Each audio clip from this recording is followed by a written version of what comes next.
Gracias, presidenta.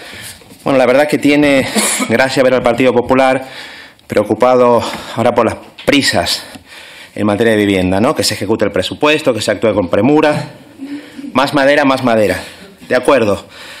Más eficacia, más premura, más madera. Pero exactamente ¿para qué, señorías del Partido Popular?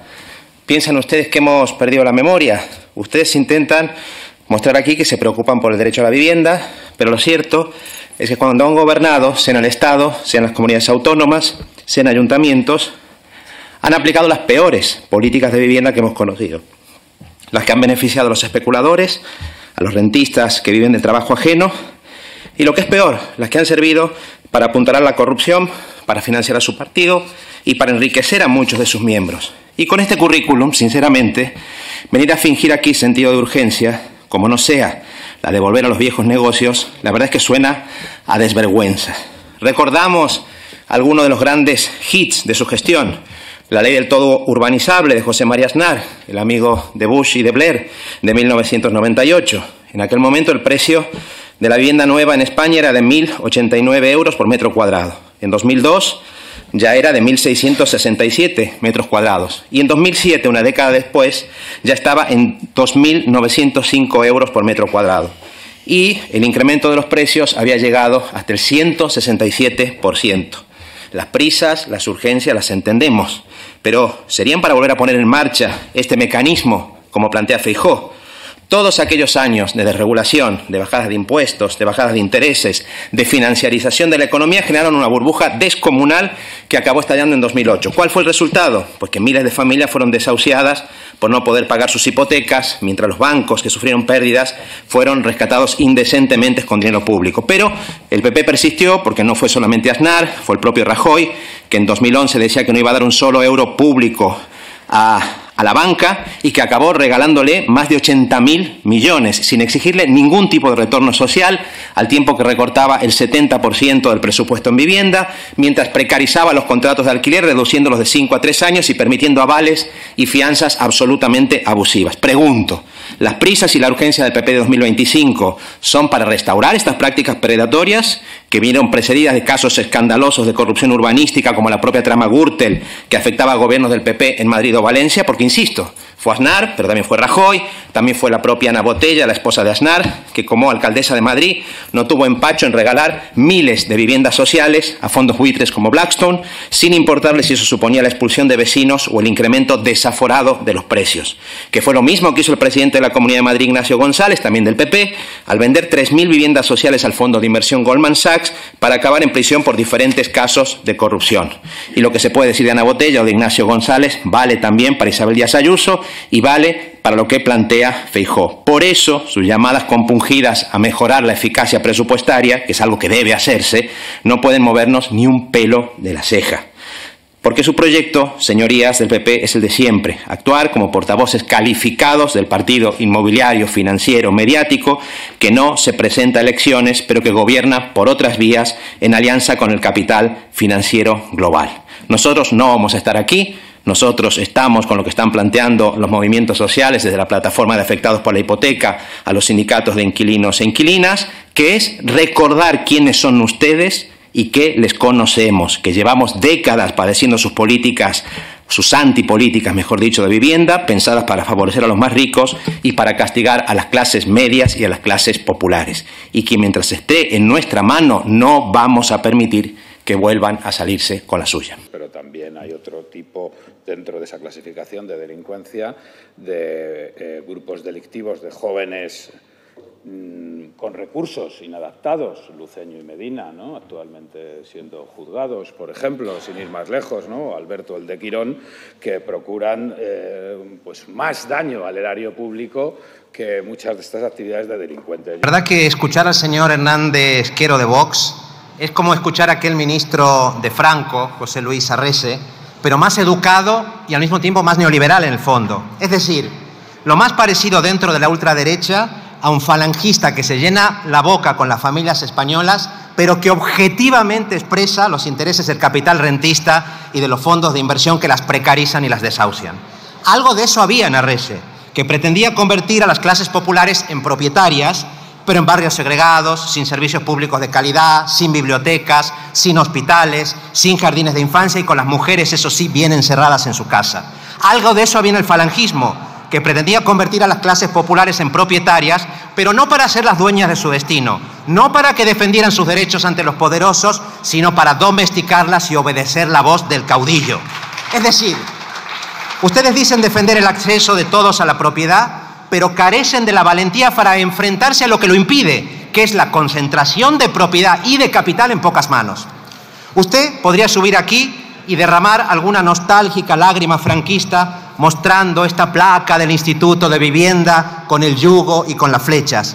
Pero si la cámara, señor Hernández Quero, lo filmara por la espalda, se vería que lleva pegado este otro cartel en el que aparecerían sus verdaderos patrones: Blackstone, Cerberus, los grandes fondos buitres extranjeros o directamente los señoritos rentistas que con más de 10 o 20 o 50 pisos a los que sirven con mansa obediencia y cuyos privilegios no cuestionan nunca, jamás. Ustedes dicen defender una sociedad en la que todos sean propietarios. Pregunta, ¿qué están dispuestos a hacer para remover los privilegios fiscales a las SOCIMIs, a los grandes tenedores, para cuestionar la concentración de capital en pocas manos que hizo que millones de propietarios hipotecados acabaran en la calle como consecuencia de la crisis capitalista de 2008? Nada, absolutamente nada. Ustedes quieren hacer creer a las familias trabajadoras autóctonas que si salen a comprar pan vendrá un trabajador migrante y se las ocupará. Pero lo hacen por una sencilla razón, para esconder que la principal amenaza, no para los ricos, sino para las familias trabajadoras autóctonas y migrantes, es recibir una carta de un banco, de un fondo especulativo o de un casero despiadado que les diga que les sube el alquiler y que se quedan en la calle. Usted, señor Hernández Quero, tiene cara de buena gente, lleva un pendiente en la oreja izquierda y seguramente se siente un cristiano convencido. Pero su partido, señor Hernández Quero, es el partido de los mercaderes del templo al que el Cristo con el que se llenan la boca hubiera echado a patadas.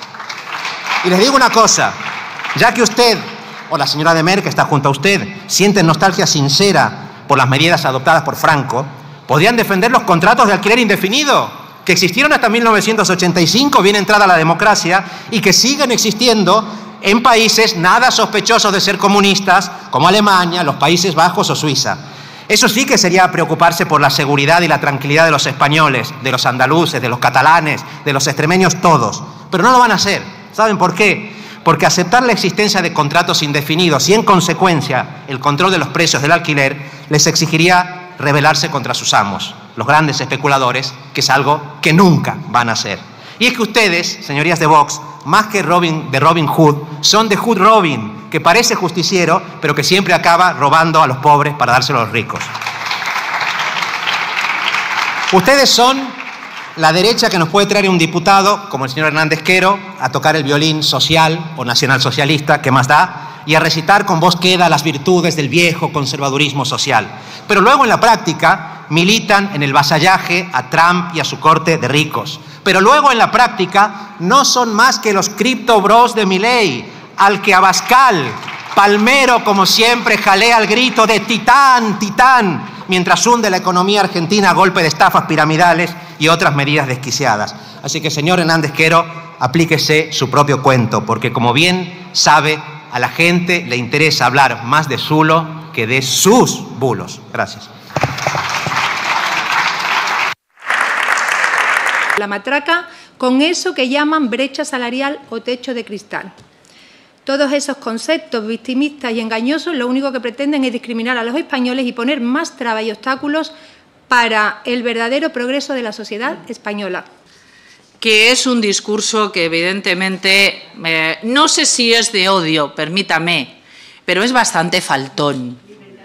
Pero mire, pero déjeme que termine, pero es bastante faltón. Pero mire, le voy a decir una cosa sinceramente.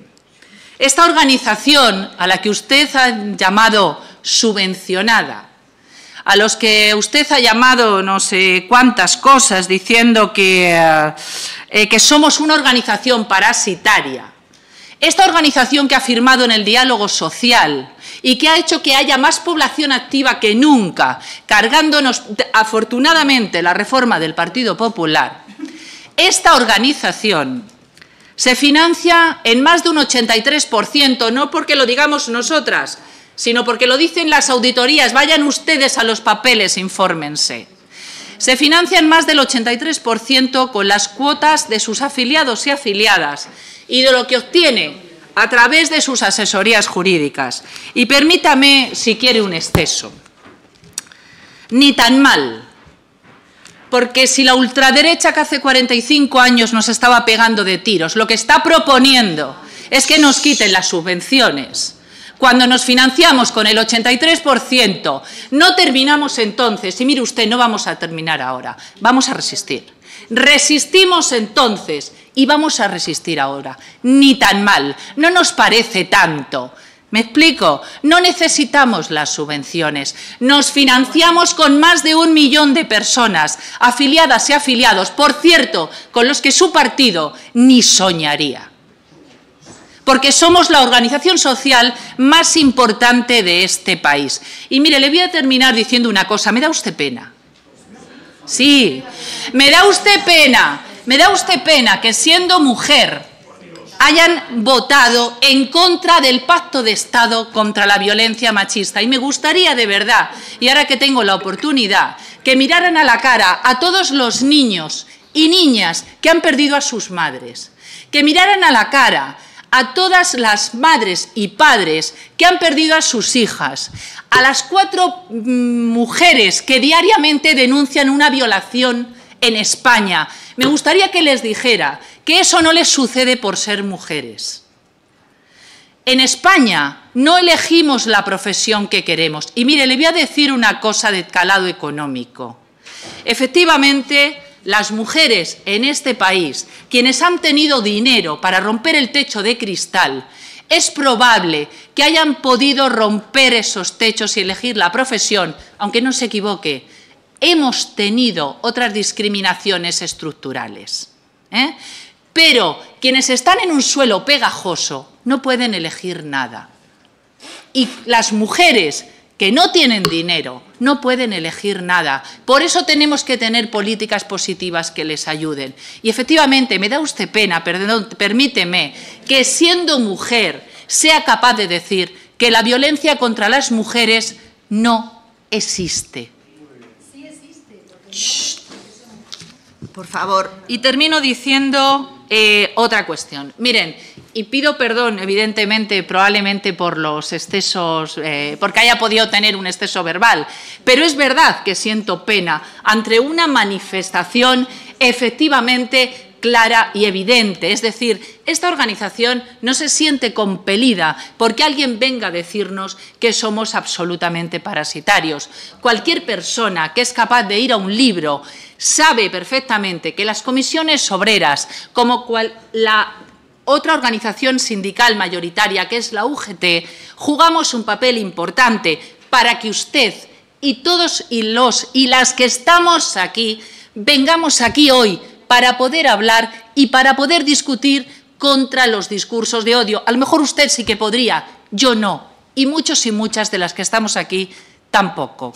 Por tanto, simplemente decirles que los discursos de odio señalan frente a los delitos, que efectivamente necesitamos políticas públicas que apuesten por la igualdad, porque solo siendo iguales podemos ser libres para poder elegir. No sé quién lo decía antes, la mejor fórmula contra el odio es efectivamente la igualdad, y le agradezco efectivamente esta expresión. Termino de nuevo diciendo que las comisiones obreras estaremos siempre con las libertades, con la democracia, y estará nuestro activo sindical formando un cordón sanitario frente a estas palabras que acabamos de oír aquí. Estaremos siempre a disposición de este Congreso. La pedagogía es hablar de ello. Vaya por delante que aquí no solamente estamos hablando de los delitos de odio, no confundamos. Estamos hablando de discursos de odio. El Pacto de Estado es contra los discursos de odio que señalan para los delitos. Pero voy a otra cosa. Las estadísticas no las pone Comisiones Obreras, las pone el Ministerio de Interior, y efectivamente en el último año, por fortuna, son mucho más mínimos los delitos, son mínimos, efectivamente, y yo también comparto con usted que la sociedad española ha evolucionado, efectivamente. También comparto con usted que la sociedad española es diversa. También comparto con usted que hoy la sociedad española no toleraría, por ejemplo, que se tocara el aborto o que se tocara el matrimonio igualitario. Pero también le digo que en los últimos tiempos los datos los tenía yo aquí, pero los ha compartido la diputada del Grupo Sumar, han crecido en el último año un 33%. No lo dice Comisiones Obreras, lo dice el Ministerio de Interior. Algo pasa cuando esos delitos van increciendo. Mire, las comisiones obreras, si algo hemos tenido es no ser apocalípticos, sino al contrario, utilizar siempre el desarrollo y el avance democrático para mirar hacia delante. Y desde luego sí que le voy a decir que son necesarias, tan necesarias, las estrategias y que en la negociación colectiva luchemos contra la LGTBI-fobia, que ha sido la propia patronal quien entendió en la mesa de negociación, y yo estaba presente desde el minuto cero, que había la necesidad de frenar el acoso a quienes quieren mostrarse, porque no estamos hablando de obligar a nadie, como usted ha dicho, a ser señalado como miembro del colectivo LGTBI.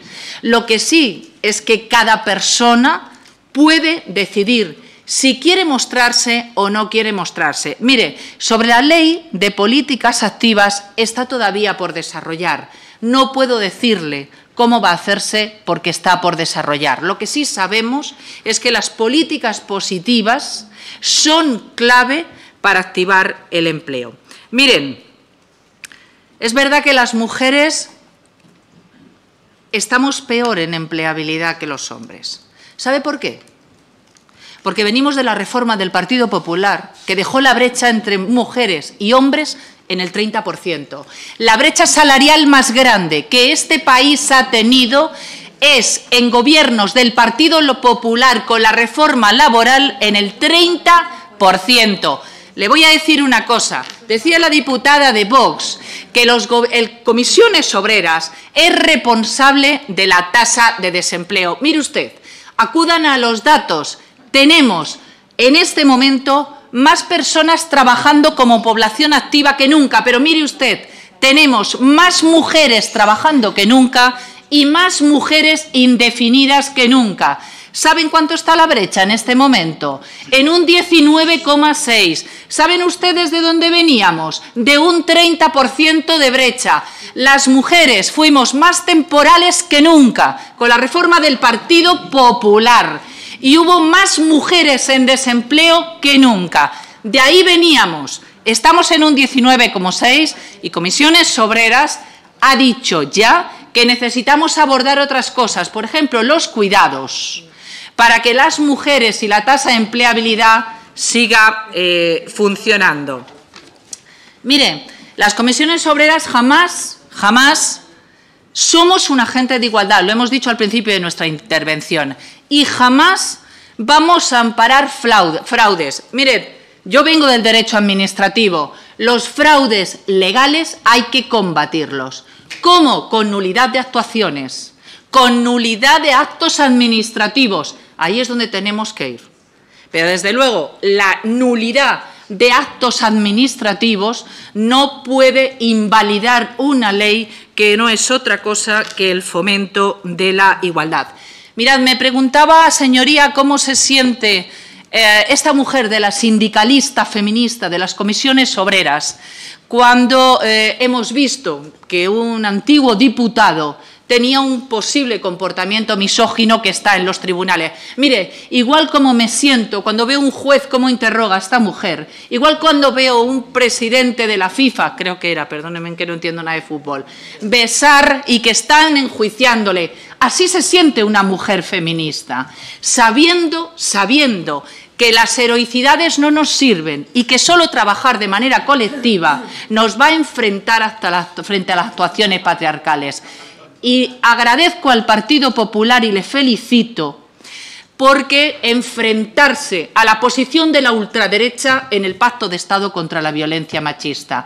Porque digo que les felicito, quiero decir, por enfrentarse a la posición efectiva de la ultraderecha que lo niega.